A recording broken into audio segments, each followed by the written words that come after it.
মাছ গাছের বাংলাদেশ। জাফর আহমদ। এত মাছ এত গাছ কোন দেশে আছে? এই দেশের মানুষ সব মাছে ভাতে বাঁচে।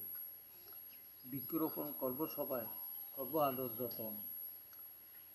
মালি যেমন নার্সারিতে ফলাই দামি রতন। মাছ ছাড়ব পুকুর হ্রদে, আরও নদীর জলে। নতুন প্রযুক্তি ব্যবহারে বেশি ফলন ফলে। হাঁস মুরগি গরু ছাগল পালন করব বেশি। আদর যত্ন করলে পরে আল্লাহ হবেন খুশি। হাঁস মুরগি গরু ছাগলে দেখি উন্নত প্রযুক্তি। কৃষিকাজে উন্নতি হলে অর্থনৈতিক মুক্তি। অর্থনৈতিক উন্নতির জন্য করি নানান সংগ্রাম। রাত দিনে দেখে যাচ্ছি শহর কিংবা গ্রাম।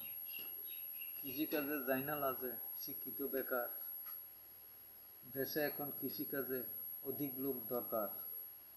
শিক্ষিত বেকারদের কাছে করি অনুরোধ, দেশের স্বার্থ বড় স্বার্থ, গড়েন প্রতিরোধ।